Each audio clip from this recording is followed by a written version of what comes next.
Hello. आज हम लोग पढ़ेंगे reasoning ability and problem solving के टॉपिक सिमिलैरिटीज एंड डिफरेंसेस का पार्ट सेकंड।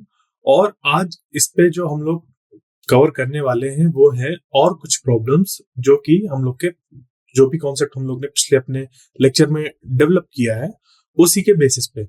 तो जो हम लोग का पहला प्रॉब्लम है वो है कुछ ये। Example first, fingers is to hand as toe is to. अब इस क्वेश्चन को पढ़ के क्या समझ पे आ रहा है, तो इसके लिए एक बार थोड़ा सा अगर हम लोग रिवाइज करें सिमिलैरिटीज एंड डिफरेंसेस के बारे में, तो सिमिलैरिटीज एंड डिफरेंसेस में कुछ इस तरीके के प्रॉब्लम्स हम लोग के होते हैं कि एक हम लोग को क्वेश्चन दिया हुआ है या कुछ वर्ड्स दिए हुए हैं, तो उनमें कुछ सिमिलैरिटीज होंगी। ठीक है, अब उन सिमिलैरिटीज की वजह से फॉर्मेशन होगा ग्रुप का। क्लियर?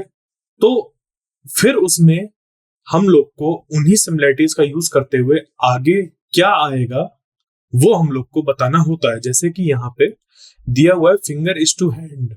ठीक है, फिंगर इज टू हैंड। अब यहाँ पे इसका इसके साथ कोई रिलेशन है? ठीक है, फिंगर का हैंड के साथ कोई रिलेशन है? सेम वैसा ही रिलेशन यूज करके हम लोग को आंसर यहाँ पे बताना है कि टो किसके साथ रिलेटेड होगा, जैसे कि फिंगर हैंड के साथ रिलेटेड है। तो यहाँ पे एक हम लोग सिमिलैरिटी देख रहे हैं यहाँ पे। ठीक है, यहाँ हम लोग को जो भी चीज गिवन है उसमें कुछ सिमिलर है, उसी का यूज करके हम लोग यहाँ पे आंसर बता रहे हैं।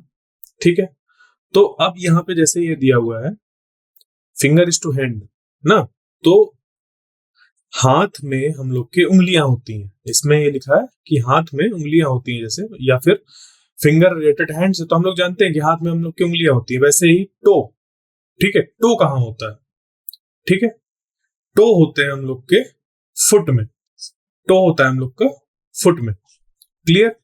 तो इस तरीके से हम लोग को समझ पे आता है कि क्वेश्चन सॉल्व कैसे करना है। आगे देखते हैं क्वेश्चन नंबर 2। अब देखो इस पे दिया हुआ फास्ट इज टू स्लो, मतलब फास्ट किसी तरीके से रिलेटेड है स्लो से। तो वैसे ही जैसे कि ये रिलेटेड है उसी तरीके से उसी सिमिलरिटी को देखते हुए हम लोग को यहाँ पे आंसर बताना है कि टॉल कैसे रिलेटेड होगा। ठीक है, तो फास्ट इज टू स्लो। अब फास्ट और स्लो दो ये अपोजिट चीजें हैं। ठीक है, फास्ट और स्लो दो अपोजिट चीजें हैं। तो ऑप्शन में से हम लोग के ऐसा क्या दिया हुआ है जो टॉल के अपोजिट हो? तो टॉल के अपोजिट हो जाएगा शॉर्ट। ये आगे हो गया इसका आंसर। क्लियर? आगे देखते हैं next example 3। Shivering is to cold as sweating is to. अब देखो शिवरिंग क्या होता है? शिवरिंग मतलब होता है कांपना। ठीक है, तो हम लोग कांपते कब है? डर से या तो ठंड से। अब यहाँ पे दिया हुआ है कोल्ड। क्लियर? ये दिया हुआ है यहाँ पे कोल्ड, तो शिवरिंग हो रही है किसकी वजह से? कोल्ड की वजह से। उसी तरीके से स्वेटिंग कब होती है? स्वेटिंग होती है या तो बहुत ज्यादा कोई डर गया हो, या तो उसको गर्मी लगी हो, गर्माहट में हो, वो किसी कहीं पे आग जल रही है उसके पास खड़ा है या धूप में जा रहा है, तब उसको स्वेटिंग होगी। तो जैसे शिवरिंग रिलेटेड है कोल्ड से, उसी तरीके से हम लोग को स्वेटिंग को रिलेट करना है। तो ये यहाँ पे एक दिया हुआ था टेम्परेचर से रिलेटेड कोई चीज। ठीक है, तो इस वजह से हम लोग को ना तो लाफ यहाँ पे आएगा, ना तो एक्साइटमेंट आएगा, ना तो हंगर आएगा। आएगा क्या? हीट। जैसे शिवरिंग होती है कोल्ड की वजह से, वैसे ही स्वेटिंग होती है हीट की वजह से। ठीक है, आगे example 4। Pen is to write as knife is to. अब हम लोग यहाँ पे देखें तो लिखा हुआ है पेन इज टू। ठीक है, पेन इज टू राइट। तो पेन इस्तेमाल होता है किस चीज के लिए? लिखने के लिए।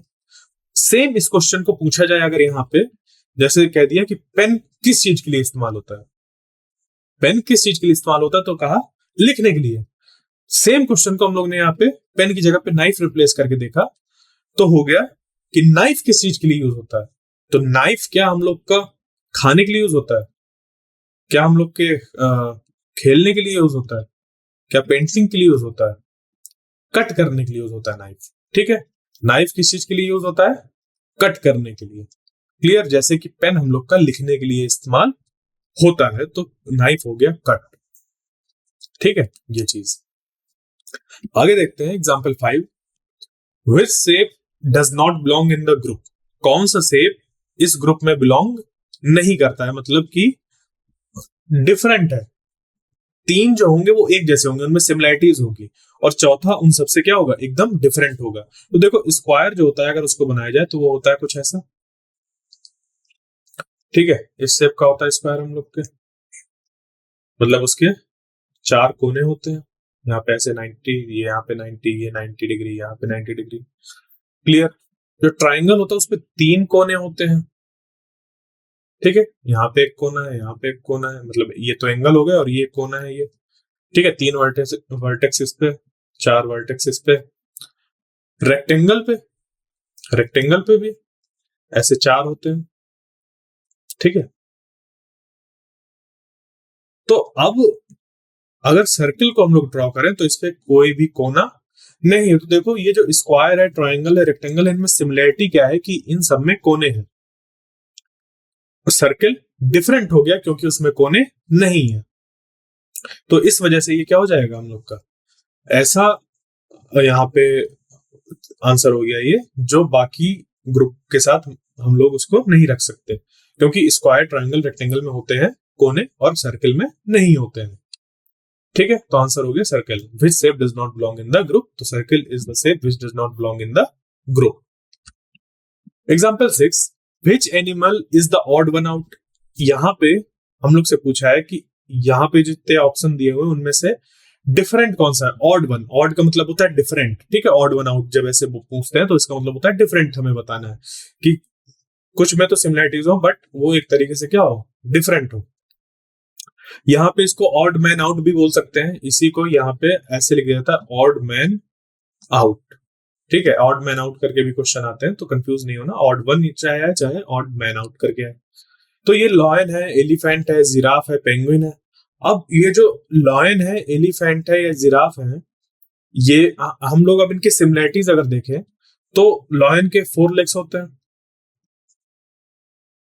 एलिफेंट के 4 लेग्स होते हैं, ठीक है, जिराफ के 4 लेग्स होते हैं और पेंगुइन के सिर्फ 2 लेग्स होते हैं। ये है एक हम लोग का डिफरेंट आंसर निकालने, डिफरेंट वाला फाइंड करने के लिए, आंसर जो हम लोग का अलग है वो चीज फाइंड करने के लिए, तो उस हिसाब से पेंगुइन हो गया। ये भी बोल सकते हैं कि लॉयन, एलिफेंट और जिराफ ये तीनों के तीनों एनिमल है, ठीक है, ये एनिमल्स है।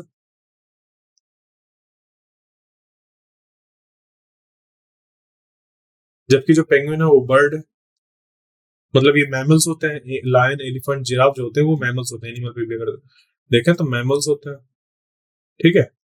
ये लायन, एलिफेंट, जिराफ होते हैं मैमल्स, जबकि पेंगुइन होती है बर्ड और वो एग ले करते हैं। क्लियर? तो इस तरीके से जो हम लोग का पेंगुइन है वो बाकी चीजों से अलग आ रहा है, इनमें सिमिलरिटीज हमें मिल रही है जबकि पेंगुइन में सिमिलरिटी नहीं मिल रही, वो डिफरेंट है इन सबसे। क्लियर?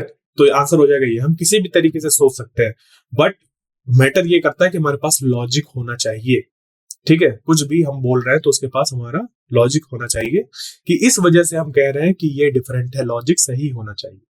क्लियर?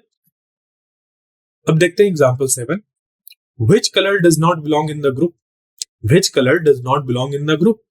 तो हमें फिर से वही देखना है कि अगर एक हम लोग ग्रुप देखना चाहें, ग्रुप इस पे फॉर्म करना चाहें तो कौन सा वो हम लोग का नहीं आएगा इस ग्रुप में, ठीक है।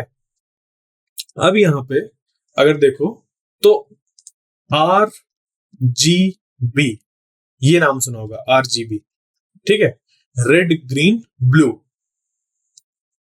इनको हम लोग प्राइमरी कलर कहते हैं। क्या कहते हैं इनको? प्राइमरी कलर्स कहा जाता है।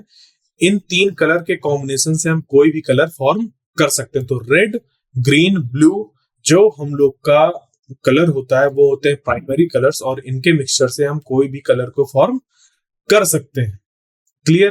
तो येलो जो हो गया हम लोग का हो गया डिफरेंट हो गया इन सबसे, क्योंकि वो प्राइमरी कलर्स की कैटेगरी में नहीं आता है।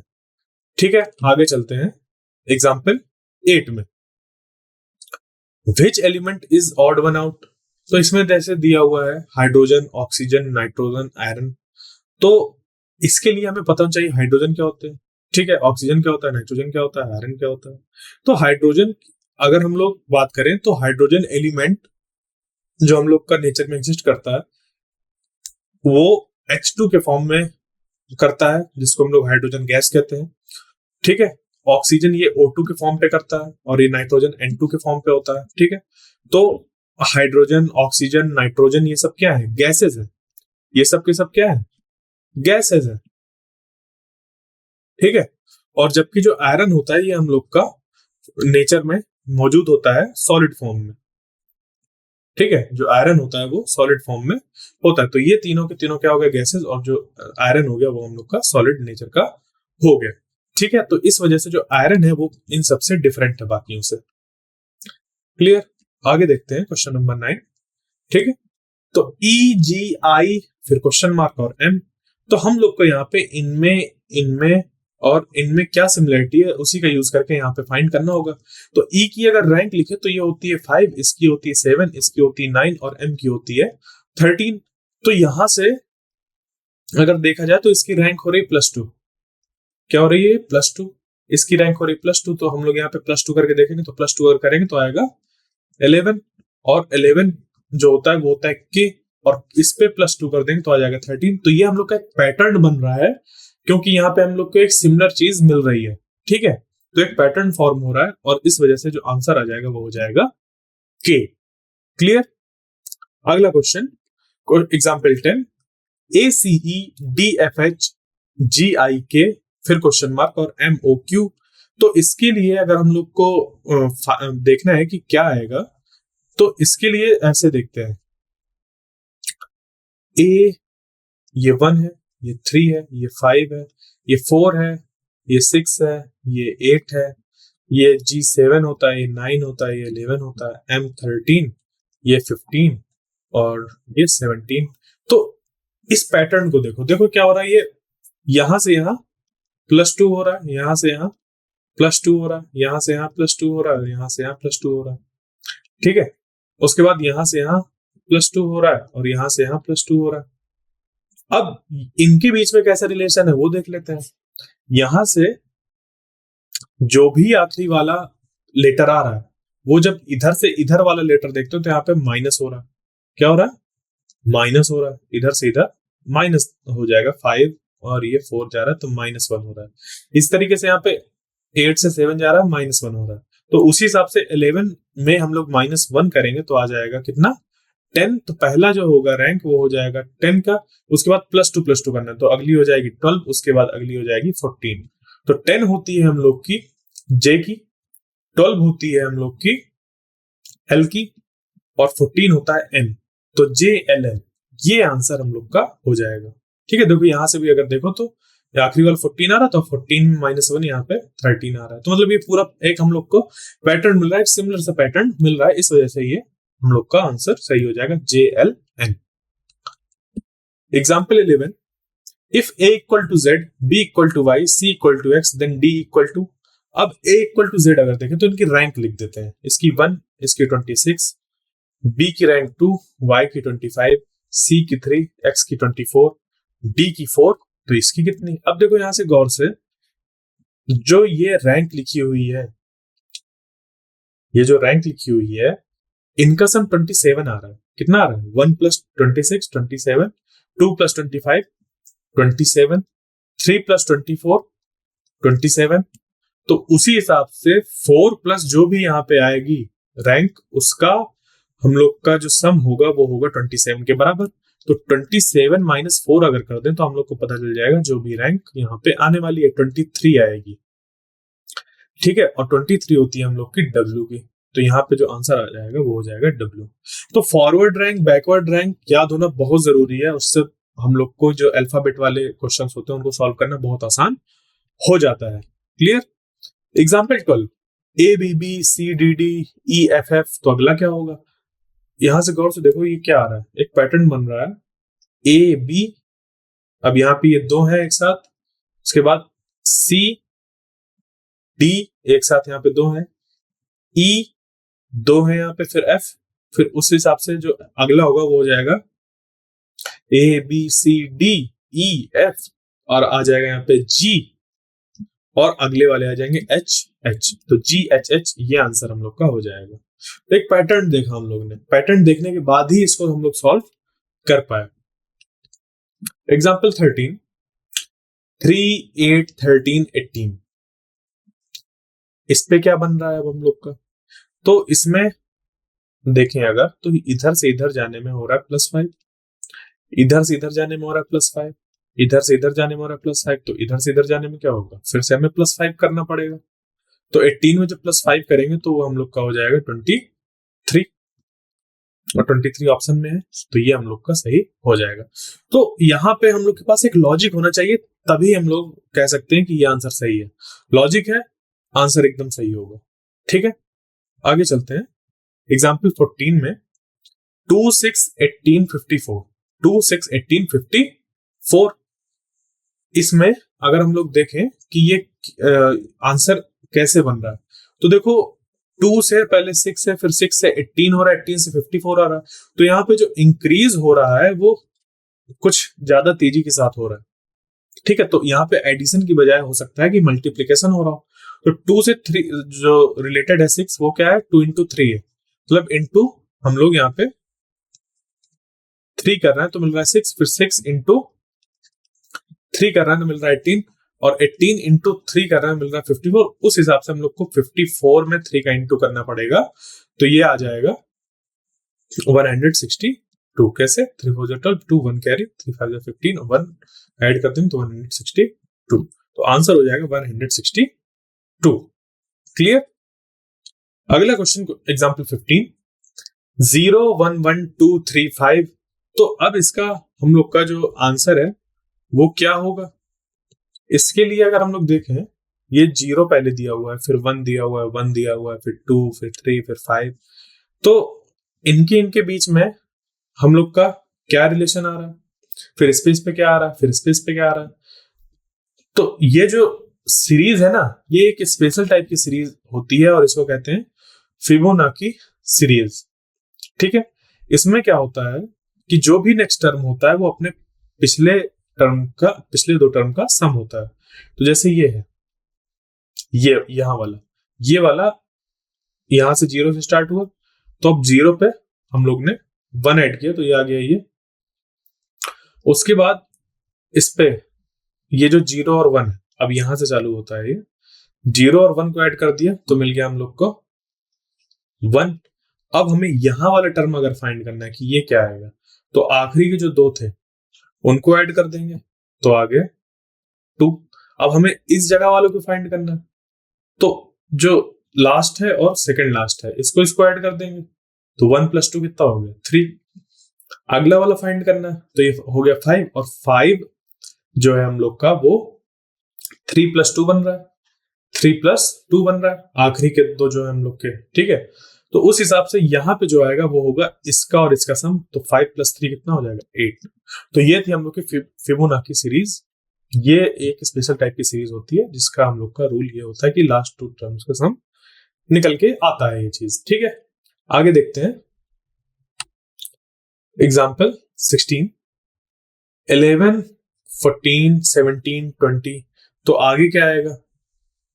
अब यहां पे इन दोनों के बीच में डिफरेंस कितना है, +3 +3 +3, तो आगे +3 करना पड़ेगा क्योंकि हम लोग को एक सिमिलरिटी मेंटेन करके चलनी है। तो यहां पे आ जाएगा 23 आंसर, ये हो गया। Example 17, Monday is to Tuesday as Wednesday is to. अब देखो मंडे और ट्यूसडे के बीच में रिलेशन ये है कि मंडे से जस्ट अगले वाला जो डे होता है वो होता है ट्यूसडे, मंडे से जो जस्ट अगले वाला डे होता है वो होता है ट्यूसडे। वैसे ही वेडनेसडे से जस्ट अगले वाला जो डे होगा वो कौन सा होगा, थर्सडे। तो ये हो गया हम लोग का आंसर।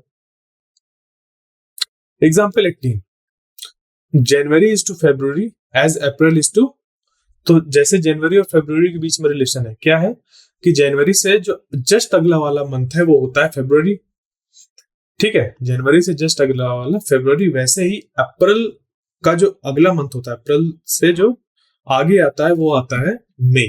तो इसका आंसर हो जाएगा मई। ठीक है, अप्रैल इज टू मई। जैसे जनवरी रिलेटेड है फरवरी से, वैसे ही अप्रैल रिलेटेड है मई से।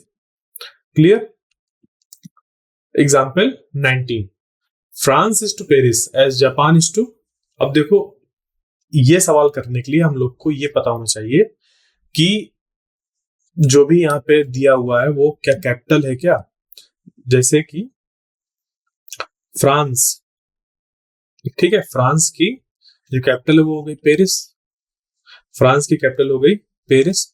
उसी तरीके से जो जापान है उसकी कैपिटल क्या होगी, बीजिंग नहीं, न्यू दिल्ली नहीं, रोम नहीं, टोक्यो।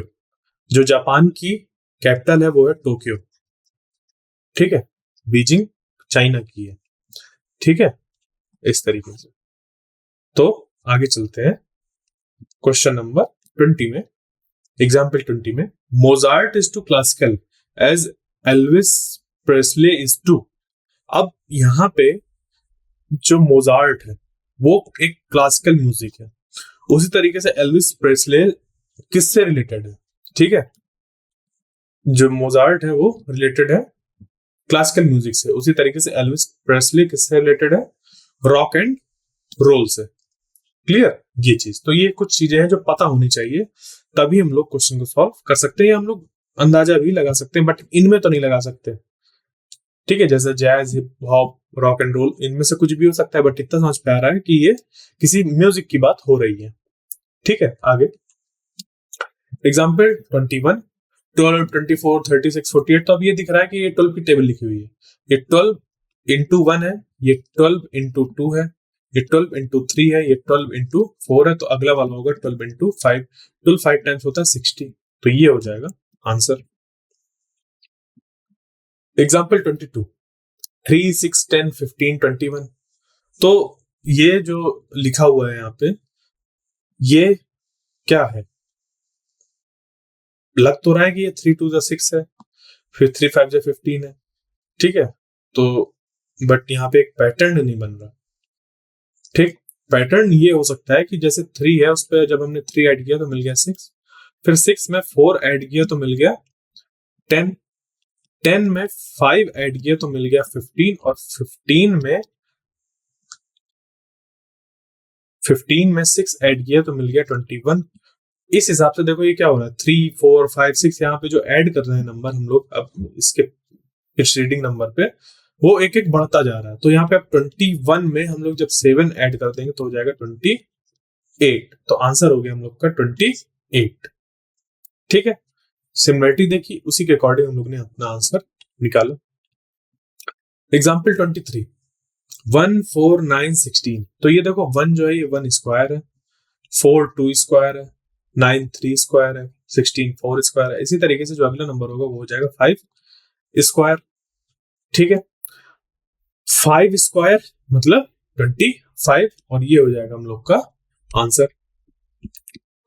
एग्जाम्पल 24, 2 5 10 17, तो अगला वाला हम लोग का नंबर क्या होगा यही बताना है, 2 5 10 15, तो यहाँ पे अगर हम लोग देखें तो 2 पे जब 3 ऐड कर दिया तो मिल गया 5, 2 में जब 3 ऐड कर दिया तो मिल गया 5, अब 5 में 5 ऐड कर दिया तो मिल गया 10, फिर 10 में 7 ऐड कर दिया तो बन गया 17, तो 17 में कितना ऐड कर देंगे कि आगे हम लोग का नंबर मिल जाए, तो देखो यहाँ पे पैटर्न देखो, ये सारे ऑड नंबर दिए हुए, तो पहले 3 है, फिर 5 है, फिर 7, तो अगला ऑड नंबर क्या हो जाएगा 9, तो 17 प्लस जब 9 करोगे तो हो जाएगा 26, और ये हो गया हम लोग का आंसर।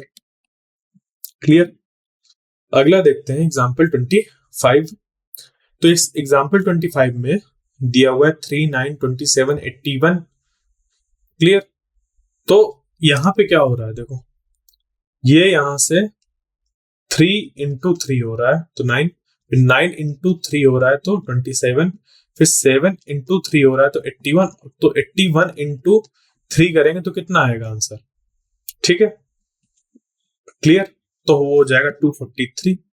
साथ ही साथ एक और पैटर्न हम लोग इस पे देख सकते हैं कि जैसे ये 3 टू द पावर 1 है, ये 3 टू द पावर 2 है, ये 3 टू द पावर 3 है, 3 टू द पावर 4 है, तो उसी तरीके से हो जाएगा 3 टू द पावर 5, ये क्या हो जाएगा 3 टू द पावर 5, ठीक है, तो हम लोग के पास दोनों लॉजिक है, इससे भी आंसर आ रहा है और इससे भी आ रहा है, ठीक है, तो हम लोग के पास एक लॉजिक होना चाहिए, तभी हम लोग कहेंगे कि हम लोग का आंसर सही है।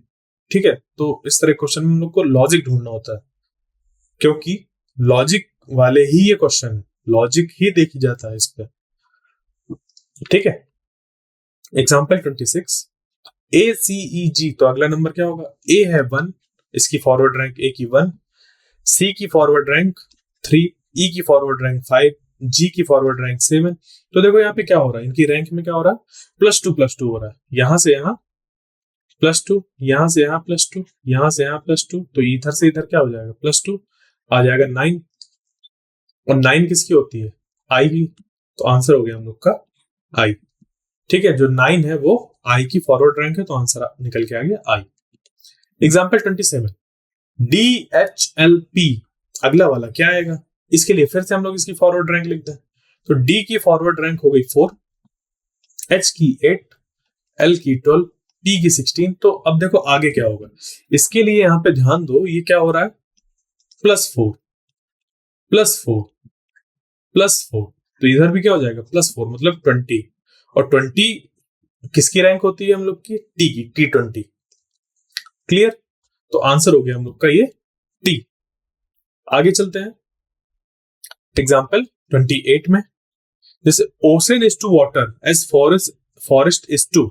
देखो जो ओशन है वो किससे मिलके बना हुआ है, किस चीज को देख के हम लोग बोलते हैं कि ये ओशन है, पानी। ठीक है, और फॉरेस्ट किस चीज को देख के हम लोग बोलते हैं, घना जंगल, जंगल। ठीक है, जंगल उस एरिया को कहते हैं जहां बहुत ढेर सारे पौधे उगे हुए होते हैं। ठीक है, तो कहते हैं ना जंगल कट रहे हैं, जंगल नहीं काटना चाहिए, मतलब जो पौधों से पेड़ों से भरा हुआ एकदम जो जगह है उसको हम लोग को कट नहीं करना चाहिए। ठीक है, तो ओशन इज टू वाटर, जैसे ओशन रिलेटेड है वाटर से, ओशन उस बॉडी को कहते हैं जहां पे वाटर भरा होता है, उसी तरीके से फॉरेस्ट उस हम लोग लैंड मास को कहते हैं जहां पे ट्रीज होते हैं। ठीक है, क्लियर ये चीज। आगे देखते हैं, example 29, doctor is to hospital as teacher is to. Doctor हम लोग को कहां मिलते हैं, हॉस्पिटल में, उसी तरीके से टीचर कहां होते हैं, हम लोग के स्कूल में। अब देखो इस एग्जाम्पल को अगर हम लोग देखें कि ये जो टीचर है वो क्लासरूम क्यों नहीं हो सकता, टीचर, और यहाँ पे जो आंसर है वो क्लासरूम क्यों नहीं हो सकता, वो इस वजह से नहीं हो सकता क्योंकि डॉक्टर हॉस्पिटल से कैसे रिलेटेड है वो हम लोग को देखना है। तो एक बड़ी सी बिल्डिंग है हम लोग की, उसके अंदर कंपार्टमेंट बने हुए हैं, ठीक है, केबिन बने हुए हैं, उन केबिन में डॉक्टर जाके बैठते हैं, बट यहाँ पे क्या लिखा हुआ है, डॉक्टर और हॉस्पिटल, उस बिल्डिंग की बात हो रही है। ठीक है, इसी तरीके से एक बिल्डिंग है बहुत बड़ी जिसको हम लोग स्कूल कहते हैं, और उस स्कूल के अंदर क्लासरूम्स होते हैं, क्या होते हैं, क्लासरूम्स होते हैं।